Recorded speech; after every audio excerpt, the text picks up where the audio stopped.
चलिए देखिए क्या लिखा हुआ है, क्या 1748 पूर्ण घन है, यदि नहीं तो वह सबसे छोटी प्राकृतिक संख्या ज्ञात कीजिए जिसमें 8748, ठीक है ना, को भाग देने से भागफल पूर्ण घन प्राप्त हो जाए।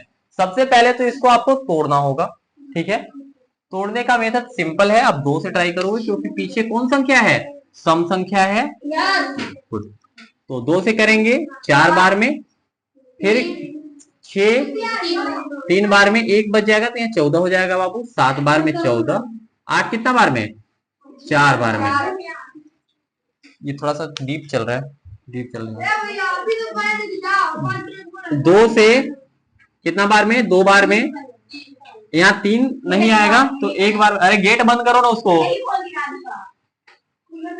1 बार में 1 बजेगा, यहाँ 17 हो जाएगा, कितना होगा 16। 8 बार में कितना बचेगा बाबू, 1 7 बार में। उसके बाद फिर कितना से, एक यहाँ विषम संख्या आ गया ना 7, सम संख्या रहता तो 2 या 4 से ट्राई करते, अब विषम संख्या आ गया तो 3 से ट्राई करते हैं।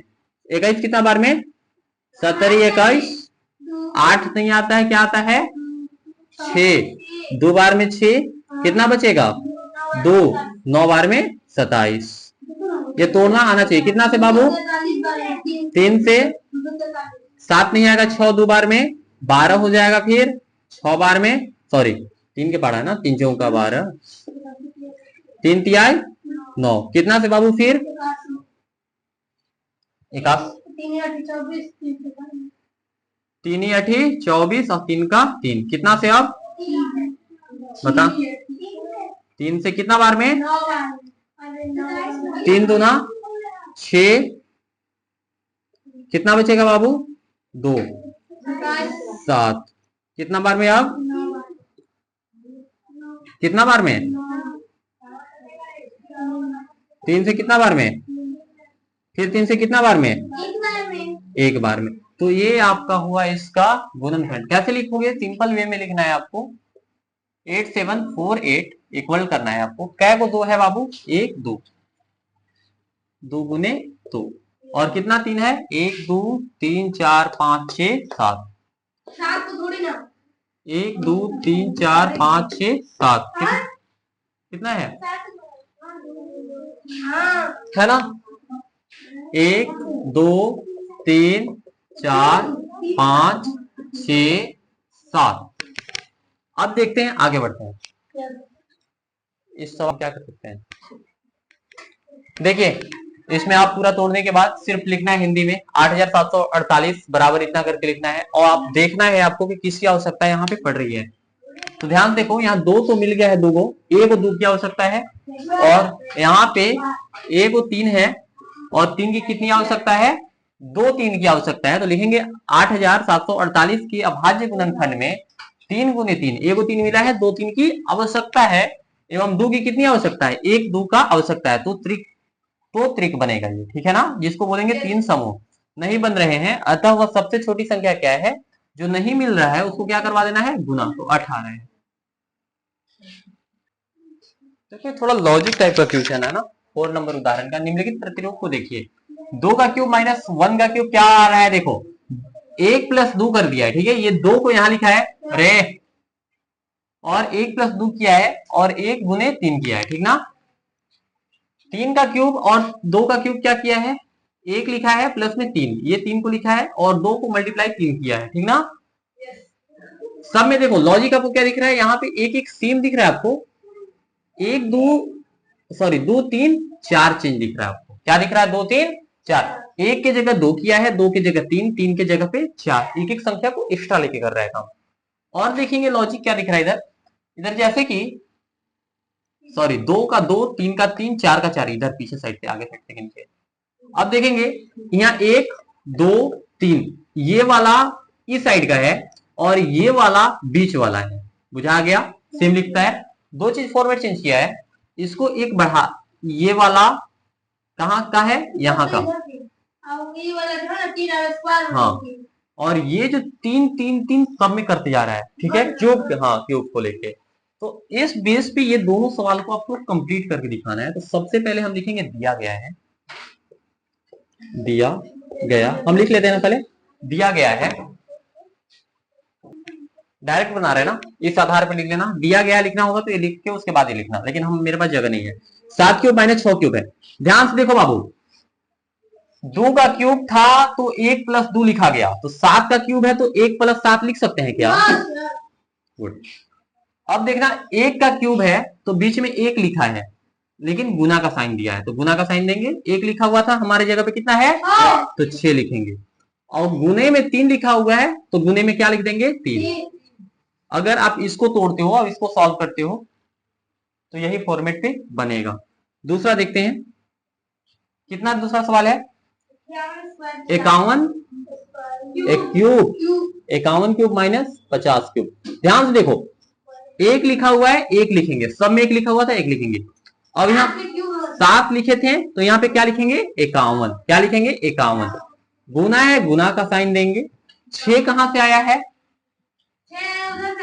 ये वाला फॉर्मेट पे 1 था तो 6 था, वैसे यहाँ 6 था तो यहाँ 6 है, तो यहाँ पे क्या लिखेंगे 50 लिखेंगे। और क्यूब है इसलिए 3 लिखेंगे।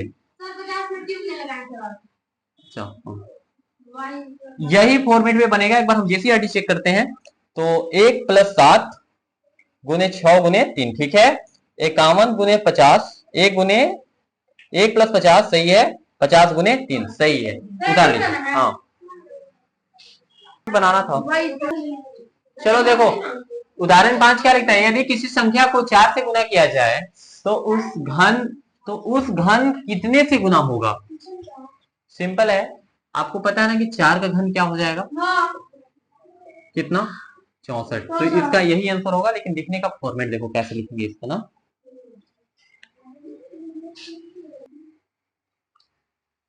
यदि किसी संख्या को 4 से गुना किया जाए तो उसका घन क्या हो जाएगा 4 क्यूब मतलब 64 हो जाएगा। बहुत सिंपल सवाल था, सिर्फ पूछ रहा था ना हमसे।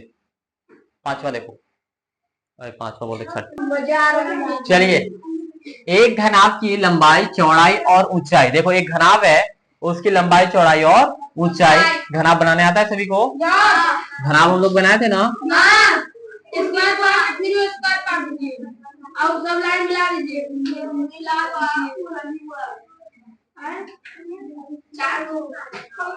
बना सकते भैया, ठीक है ना। ये घनाभ है आपका, और इस घनाभ की लंबाई चौड़ाई और ऊंचाई क्रमशः 15 सेंटीमीटर, 30 सेंटीमीटर और 15 सेंटीमीटर है। एक घनाभ बनाने के लिए ऐसे कितने घनाभों की आवश्यकता होगी। तो सिंपल लिखेंगे घनाभ का आयतन। क्या लिखेंगे घनाभ का आयतन। कुछ नहीं होता घनाभ का आयतन, तीनों को गुना कर देते हैं, ठीक ना, लंबाई चौड़ाई और ऊंचाई को। देखते हैं इसको सिंपल तोड़ना है। 15 किसके किसके पारा में आते हैं, 5 दिया 30 किसके किसके पारा में आएगा 2 3 5 7 6। 15 दूना 30 होता है, तो 2 और 15 कितना बार में आता है 3 और 5, यही ना होता है। देखिए 3 दूना 6, 6 पचे 30। गुड। अब ये 15 कैसे आएगा बताना बाबू जरा। 2 गुने 3 गुने 3 नहीं, 5 दिया 15। अब इसमें देखो तो कौन कौन कॉमन मिल रहा है, एक बार फॉर्मेट में लिखते हैं। क्या को 5 मिल रहा है, 1 2 3, 3 को 5 मिला आपका, 3 को 5 मिला तो 1 को 5 बाहर निकाल सकते हैं। क्या को 3 मिल रहा है, 1 2 3, और 3 क्या को मिला मिल गया 3, ठीक है ना। 5 और 3 इसको फॉर्मेट में लिख देते एक बार, 5 गुने 5 गुने 5, ठीक है, यहीं से लिख रहा है 1 2 3, तीनों 5 को लिख दिए, 1 5, 3 को लिखेंगे 3 गुने 3 गुने 3, और 2 आपका सिंगल है ना तो 2 को आप लिख लोगे। और देखिए कौन कौन मिल रहा है, ये तीनों मिल गया, ये तीनों मिल गया, बचा कौन बाबू, बचा कौन 2 बच गया आपका। देखो सिंपल है, क्या हुआ कि घनाभ का आयतन क्या होता है, तीनों को गुना कर देना है, ठीक है, हमको लंबाई चौड़ाई और ऊंचाई को, ठीक ना। और इसको आपको तोड़ते जाना है, 5 को तोड़ सकते हैं 5 गुने 3, 30 को तोड़ सकते हैं 2 गुने 3 गुने 5, और 15 को तोड़ेंगे 5 गुने 3, सब में सेंटीमीटर स्क्वायर लगाते जाना है आपको। और अब देखो कॉमन कितना मिल रहा है, 5 मिल गया 3 मिल गया, कौन नहीं मिला 2 बेचारा फंस गया अकेले। लिखेंगे उपयुक्त अभाज्य गुणनखंड में केवल एक बार 2 है, सिर्फ एक बार ही आपको 2 मिल रहा है। कितने 2 चाहिए हमको घन बनाने में? 2 की आवश्यकता होगी, इसलिए हमें पूर्ण घन बनाने के लिए 2 गुने 2 की आवश्यकता होगी, और जो आवश्यकता होगा, अतः हम कह सकते हैं कि घन बनाने के लिए हमें 4 घनाभों की आवश्यकता होगी। 2 गुने 2 कितना होता है? 4। तो कितना आवश्यकता है हमें? 4 घनाभों की आवश्यकता होगी हमें घन बनाने के लिए। क्लियर है? अगला उदाहरण लास्ट।